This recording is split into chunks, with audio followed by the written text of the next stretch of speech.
Happy Tuesday, everybody. I'm KHOU 11 meteorologist Pat Cavlin here with a look at your forecast. We do these extended forecasts twice a day, every day here on KHOU 11 Plus to do a deep dive on the weather, get you caught up on what's going on. And we've got some really good news on the way with a late week cold front. That's going to bring us some stunning weather as we get into the weekend. Until then, though, another shower chance as we get you into the day tomorrow. So for Wednesday, same deal as today and yesterday, 20% hit or miss shower chance, no thunder threat, and most of us will just stay dry with these showers. Now, we are going to be warm again tomorrow. In fact, we could challenge record high temperatures in the mid-90s.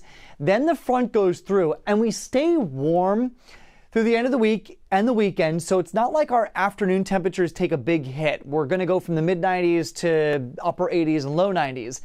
But with the lower humidity, it'll be the overnight temperatures that see the biggest drop. And that's where you're really going to notice a difference here during the evenings, during the mornings. We're talking about beautiful weather to get outside, go for those walks. Just enjoy it. We really can't do that much comfortably here during the summer months. That's be outside. So the lower humidity really going to bring a nice change to the forecast across the area. It's coming just in time, too, because we set a record high temperature this afternoon, or at least we tied the record of 95. That goes back to 1956 at Intercontinental. So, yeah, some hot temperatures today. We could do this again as we get into the day tomorrow, and then we see the changes come in Thursday into Friday. Just in time for the weekend, though. We got a great weekend coming up here with the Bayou City Art Festival. Saturday and Sunday, identical days. Tons of sun both days.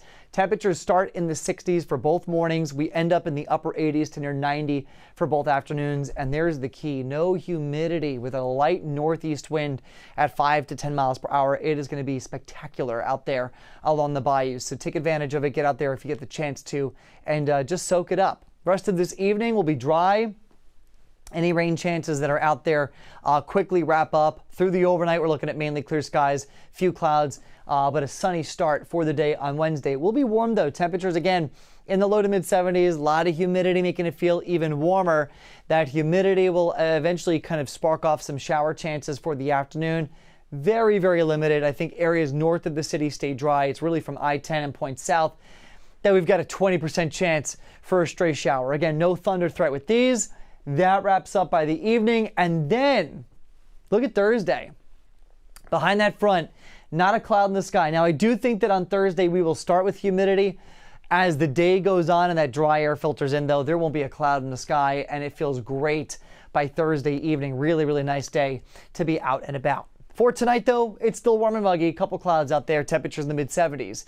For tomorrow, that front is on our doorstep. So there's still that chance for an isolated shower, otherwise the mix of sun and clouds. But once that goes through, we'll start Thursday with humidity, but as the day goes on, the humidity drops. It's still warm, it's tons of sun, but it's just a much different feel to the day than where we've been the last few days. We're going to go from dew point temperatures, right? So these are temperatures, but they're dew point temperatures. So it's a measure of humidity.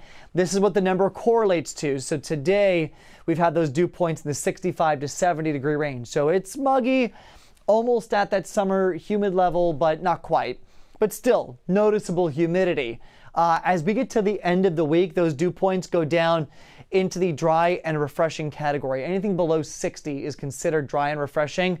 We don't just get below 60, though. We get into the 40s and 50s for dew points, which is a sign of very dry air. So we're talking about chapstick weather here by the end of the week and the weekend. Watch on the map as the numbers go from the 70s to the 40s and 50s as that front comes through. That dry air really takes over for the entire eastern half of the state, and it sticks around. It actually has staying power all the way through the weekend. Temperatures right now around 90 for the city, but look up to the north, upper 40s right now across the U.S. and Canadian border. And this is where we've got freeze warnings and frost advisories in effect for tonight into tomorrow morning. That's how cold these areas will get. So check out the Twin Cities by tomorrow morning. Sub-freezing temperatures. This is the real deal. A lot of blue on the map here from the mountains going back into the Great Lakes. We're still warm tomorrow morning in the low 70s. We'll make it to the mid-90s tomorrow. That cold air then goes east by Thursday. So places like D.C., New York, Detroit, 30s and 40s, the coldest air that these areas have seen so far. We wake up again in the 70s. So where does the cool air come in? Well, it actually backs into the area. And as that happens, we will see our temperatures by Friday morning dropping into the low and mid 60s in the city, which means that some of our northern suburbs could easily drop into the upper 50s. So a big change here, and that's just the tip of the iceberg. This cooler actually stays around. Now, I think the two coolest mornings will be Friday and Saturday. We do see the temperatures moderate a little bit by the week, by Sunday into the start of next week, but still much more comfortable than 70-degree overnight temperatures. And again, this will stick around all the way through at least the middle part of next week.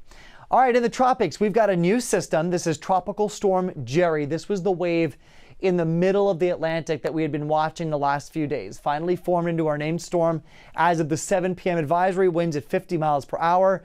Watch this as we get into the end of the week. The storm makes a close brush with the northern Leeward Islands and then takes that turn out to sea. So another storm in the books this year that is a fish storm going out to sea and recurving to the north.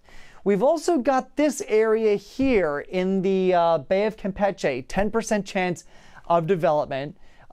It's noteworthy because it's nearby, but again, we're not expecting development, and that's just because there's no real estate for this thing to turn into anything. So there it is, this disorganized cluster of storms moves across the Bay of Campeche, tries to get some spin going, and then it's over land. So this thing is not over water long enough to develop into anything. It'll be a good rainmaker, though, for the east coast of Mexico here along the western Gulf, but this stays well south of the U.S.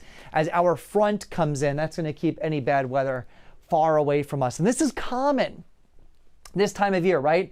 As we get into October, we start to see our first couple fronts of the year.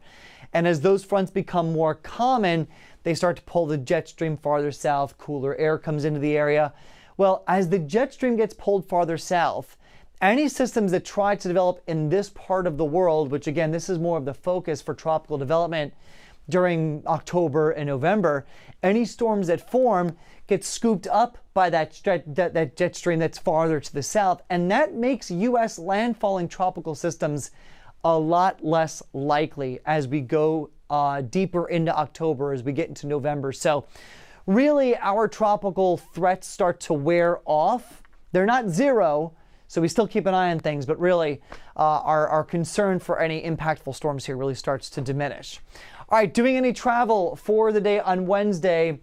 The computer graphics are lagging here, so we'll wait on this for just a minute, but you can see we've got a cold front coming in for the Northeast, so definitely some stormy weather for Pittsburgh. Out towards Cleveland, Syracuse, the Great Lakes going to be stormy. I think we'll see some showers and storms catch up to the 95 corridor by the afternoon. Temperatures, though, will probably be in the 70s and 80s. Across the Southeast, again, waiting for the computer graphics to load, but general idea, temperatures in the 80s, couple showers and storms through Nashville, maybe up towards Charlotte as well, and then down towards Florida. I think nicer weather, though, for New Orleans and Mississippi. Across the state of Texas, temperatures in the 90s, Dallas, San Antonio, for us here in Houston as well. It will be cooler up towards Amarillo and Oklahoma City. Sorry, the graphics aren't loading. This is live TV at its best. Temperatures in the 70s for St. Louis. Chilly up in Minneapolis after waking up below freezing, making it only into the low 60s with sunshine. All right, West Coast, we don't have anything, but a lot of sunshine looks like from San Francisco to LA. Hot weather for Phoenix, temperatures near 100, and finally in the Pacific Northwest, temperatures in the 70s from Boise to Seattle and Portland. Tons of sunshine, a little bit cooler out towards the Intermountain West. There's that 7-day forecast. 94, your high temperature for Wednesday with, again, moderate levels of humidity, moderate to high levels of humidity. That'll bring us the chance for a couple isolated showers. Thursday, we'll start with humidity, and then it becomes less humid as the day goes on. 90, your high temperature. With that low humidity in place, it is a cool start for the day on Friday. 63, your morning temperature. We only get to 88 then for your high. 62 then to start the day on Saturday. So again, some really comfortable starts to the days here, getting into the end of the week and the weekend. 67 for your Sunday morning. We get to 89 in the afternoon. Back to 90 on Monday, and then still upper 80s to low 90s all the way into the middle of next week with lots of sunshine across the board. Very, very little rain chances in store for us over the next 7 days. That's a look at your forecast. Coming up at 8 p.m., we have a live update on the tropics. That's here on KHOU 11 Plus. Then, of course, at 10 o'clock tonight, we'll do this all over again. Live news and headlines coming up on the KHOU 11 News at 10 o'clock. Thanks for watching. Hope to see you then.